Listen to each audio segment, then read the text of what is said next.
Welcome to Pigeon River Farm, doing farming right.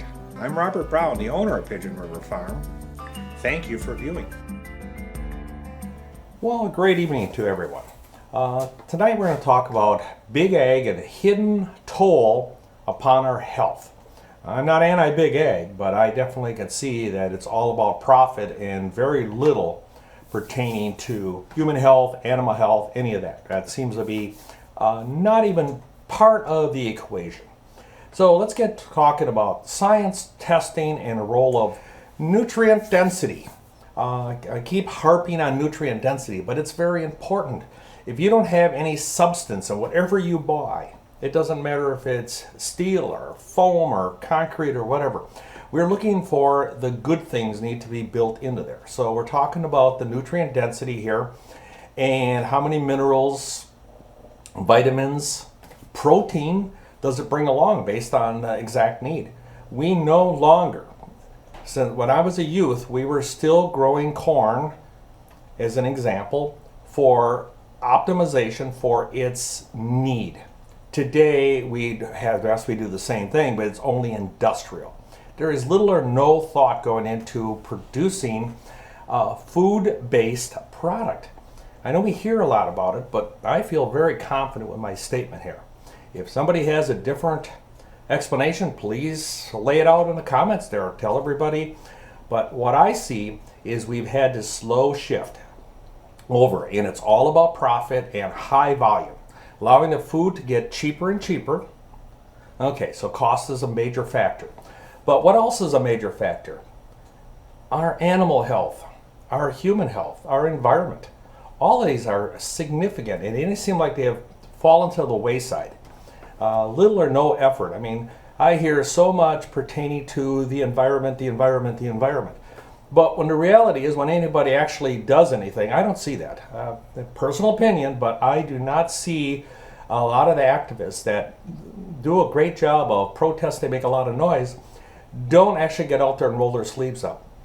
Don't make the effort to learn. And that's probably one of the biggest factors I see, is so few people are willing to make the effort to learn. I assume if you're watching this video, you have an interest, you want to hear another opinion.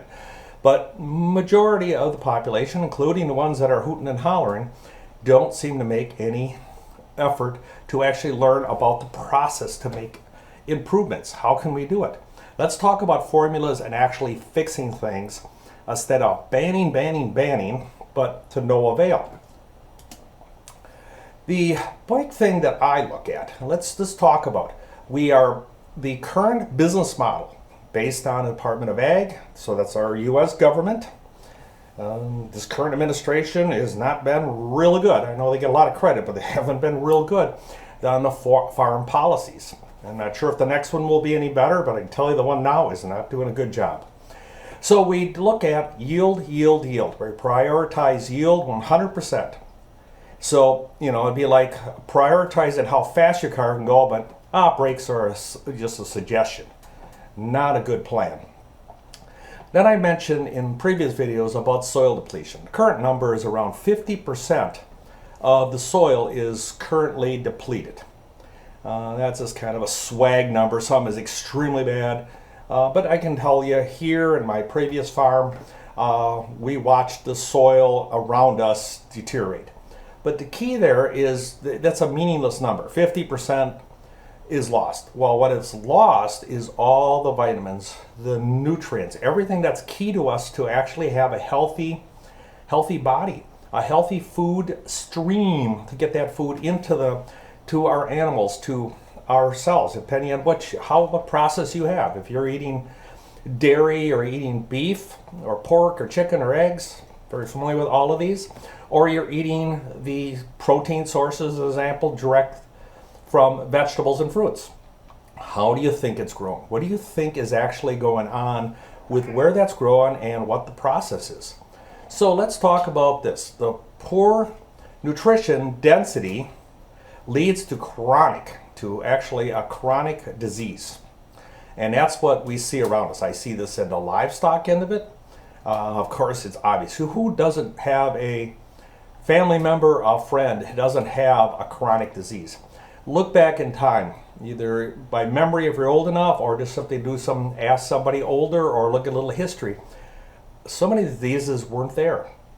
Now, I understand, RFK and others, I see a little glimmer of hope. At least somebody's championing. I'm not saying he's the answer, but at least there's some champion. I've heard crickets for decades, literally decades. So at least we have some movement. Maybe it's the time to strike when the iron's hot, when there's this mindset. We can change a few opinions out there.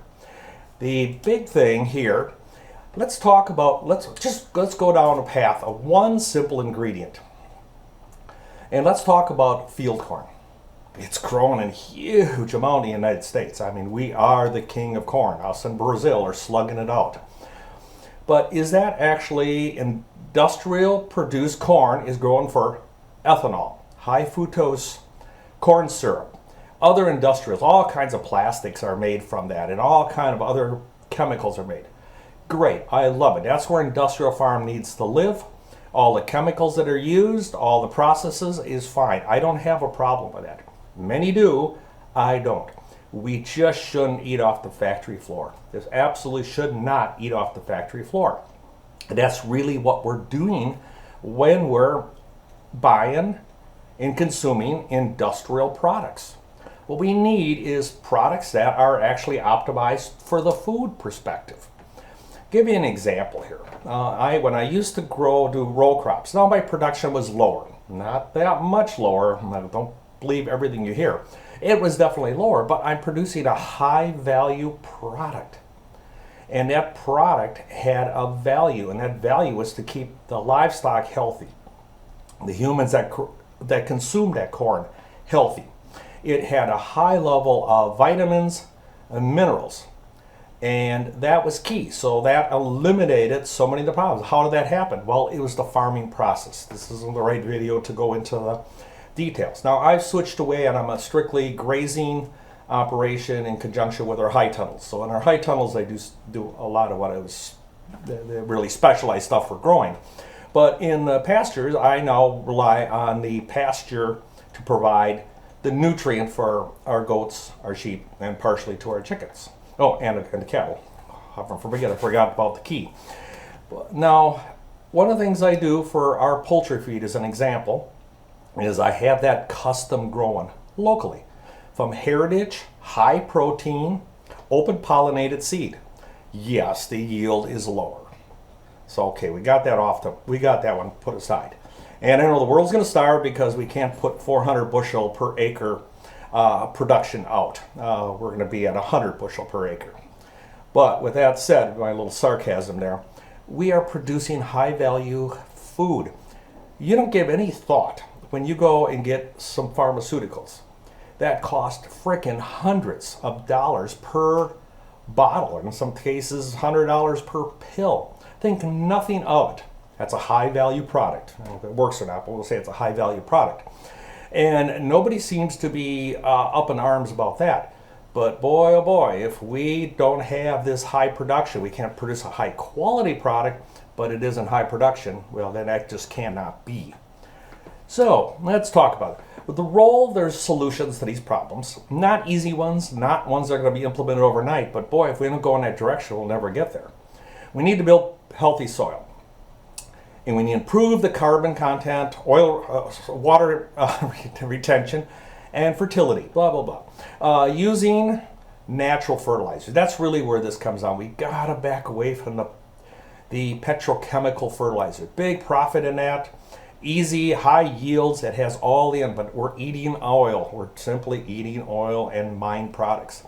We are going to need some of them. Potassium is an example. We're going to mine that out of the soil. It's got to be replaced. So there is things that have to happen. There is tricks and little techniques with microbial life that work really well, but they may be too complicated to do this at a larger food scale. But doesn't mean we have to keep going down the approach we are. I have nitrogen fixing microbial life that I spray on the pastures, and others spray on their cornfields. Works good. Doesn't give you the count that you had with the natural gas based nitrogen, but it actually works. It gives you a boost.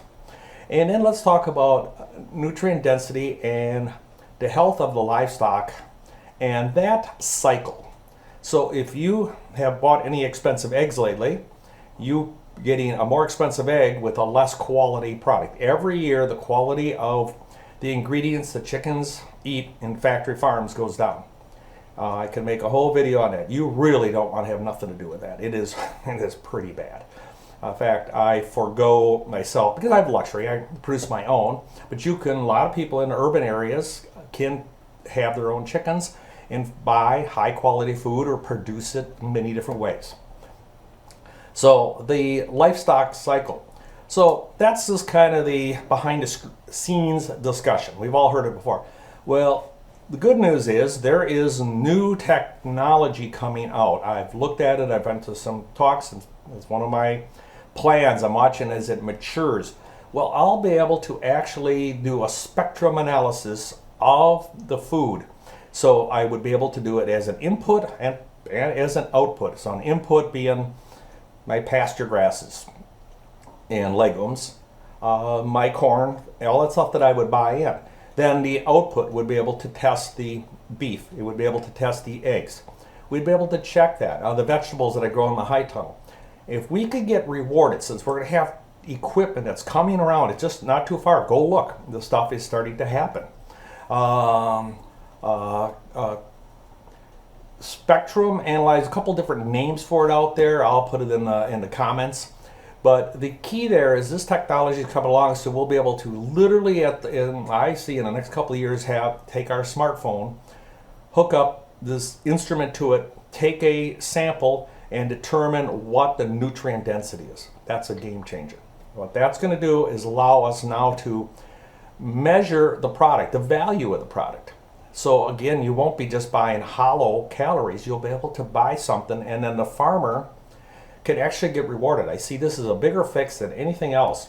If I'm producing a very high quality product and you have an interest in buying a high quality product, we'll agree on a price, and then I will be able to be rewarded for all the things that I've done to produce that high quality product. Versus mine's just the commodity and a little bit of greenwashing with a special ad says that mine is better than theirs. That's what currently the market is. You have no idea what you're getting. And you can't have any trust in the big food companies. There's only a couple of them. They have endless. You look at that matrix for the food companies. It's just absolutely mind-boggling. And anybody does get a little good, high-quality product going, it gets bought up, and then they just simply use the name. They're not going to necessarily use the quality ingredients, as I've heard. I haven't seen it with my own eyes, but I believe that's the case. Nothing else seems to be honest anymore, so I think that would probably fall into the same category. Now, with a spectrometer or to be able to test on the farm, we could develop a system that you would be rated. So in other words, here's where the badge of government comes in, or some entity that we could trust. Trust this seems to be in not very common commonality anymore. It's kind of like common sense, common trust that seems to be. But we're going to need something. We're going to need a lane to drive in, and we're going to need a speed limit that we all agree on. If it's 25, it's 55, it's 85. But we're going to have to all agree on a speed limit we're going to go with. That way you'd have a standard, and that standard. I look at things like 9-volt batteries and 10 millimeter head of a bolt. I mean, these are all things that are standard. Why can't we standardize food? I just don't understand why that can't even be a thing, especially since the technology is becoming very affordable.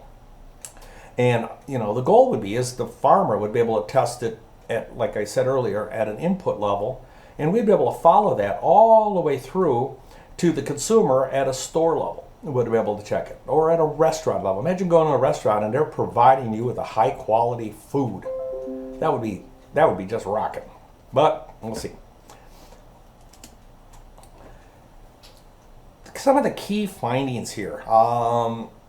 Healthy soil creates high nutrient crops. So by default, if you get your soil healthy, you're just going to simply develop higher quality crops.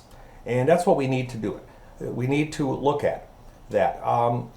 Everybody's taking vitamins and minerals, including myself. I take some, but there is an old joke that I heard, and there's a lot of truth in it. You'd be better off grinding them up and putting them in your garden, because when they're coming in an animal or a plant-based process, your body metabolically can absorb it so much more efficient. Well, I know that from a livestock standpoint. So again, nothing against vitamins, they work. But what the heck? Why can't these come in through our food so they're evenly dispersed instead of our best guess on how much zinc I should take in? You know, a little bit, a lot, and everybody's got an opinion. There you'd have the ability that Mother Nature would do the sorting for you, and she's pretty good at this. Been doing this for a long, long time.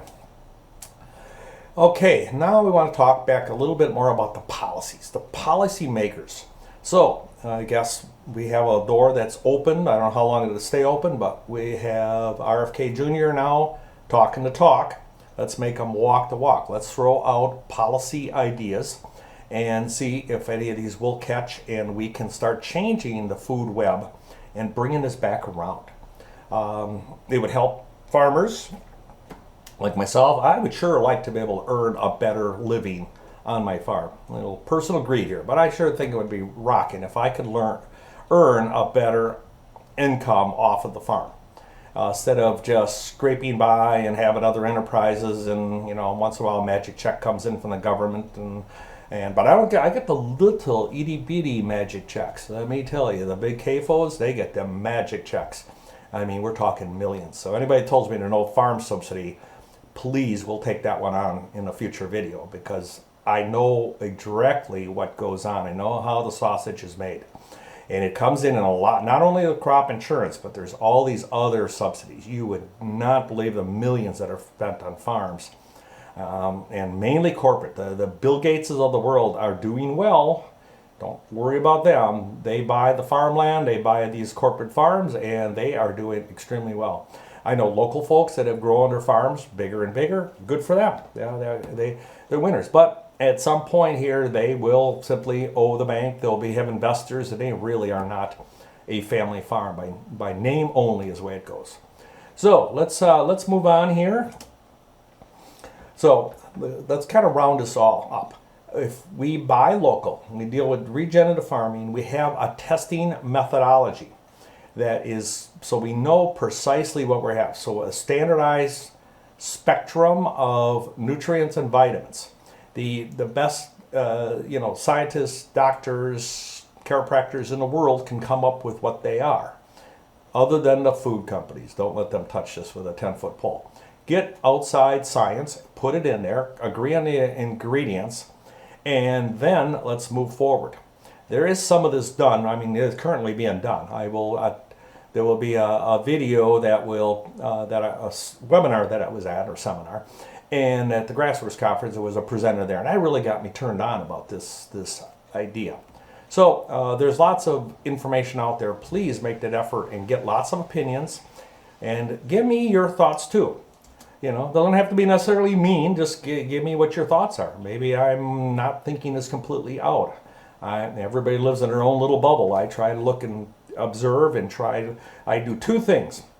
One is I consume a lot of information, and I also observe and test and research a lot. So I get it from two different directions, and I want to see if my thinking matches what I see on YouTube or other channels.